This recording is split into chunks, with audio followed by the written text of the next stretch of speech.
আজকে আমি তোমাদের দেখাবো আন্দামানের ব্রাজিল বিরিয়ানি। তো আজকে ফুড ব্লগিং শুরু করা তুমি যাক। বলো। লেগ পিস, এই বড় লেগ পিস, এটা হলো আন্দামানের ব্রাজিল বিরিয়ানি। এই ব্রাজিল যে একদম ব্রাজিল। কলকাতায় ঝুরো ভাত পাবা, এতে গ্রেভির সঙ্গে ভাত। এটা হলো আব্বু দুবাই রান্না।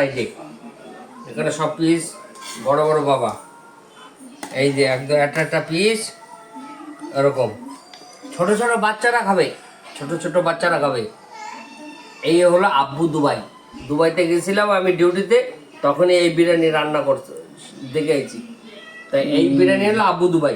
এত বড় বড় পিস দেবো, ভিতরে কিছু হবে না, খসে মারবে, মাংসই হবে না। ওই বিরিয়ানি আলাদা, এই আব্বু দুবাই বিরিয়ানি। গন্ধটা কিন্তু ভালোই বেরিয়েছে এর থেকে।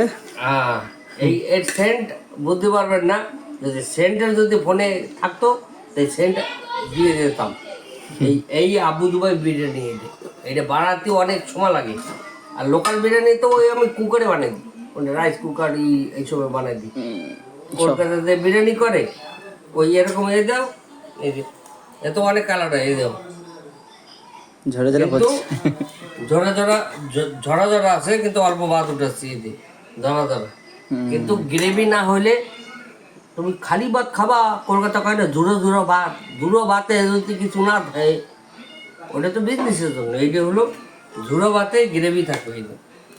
তুমি কি মালিকরা কবা না, দাদা একটু গ্রেভি দাও, শুকনো ভাত খালি গ্রান পাই, কিছু পাই না।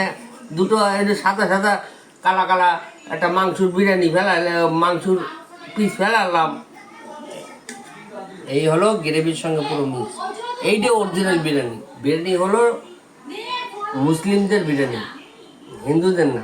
ওরা যা বিরিয়ানি বানাইছে, আমরা যা পড়াশুনো করছি জানি। আর এইসব বিরিয়ানি, কলকাতার বিরিয়ানি আমরা খাই, সব হজম করতে পারিনি। আমরা আবু দুবাই, এই দাও, এই যে একদম এর ভেতর গ্রেভি মিলানো, ঝুড়ো ভাত। ওই ঝুড়ো ভাত করলে এই যে তার সাদা ভাত বের করতেছি। এই যে ঝুড়ো ভাত দেখবে না, এই যে ঝুড়ো ভাত আছে আমাদের, দেখ এই যে ঝুড়ো ভাত, এই যে ঝুড়ো ভাত, ঝুড়ো ভাত।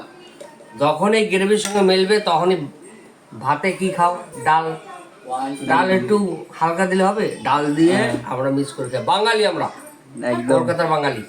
এই হলো চলো তাহলে খাওয়া যাক তাহলে। হ্যাঁ, খাওয়া যাক। বাড়ো, ওরা কাঁসার তাল নিয়ে এসো, বাড়ো। তারপরে আমি প্রথম বাইট নেওয়ার সাথে বুঝতে পারলাম যে এটা একটা ডিফারেন্ট একটা ফ্লেভার আনছে মুখের মধ্যে, একদম অসাধারণ টেস্ট। আর মাংসও দেখতে পাচ্ছ ঠিক একদম পারফেক্ট সেদ্ধ হয়েছে। তো আমি বিরিয়ানি খাই, তোমরা এরকম ব্লগের জন্য ডু সাবস্ক্রাইব। Bye bye.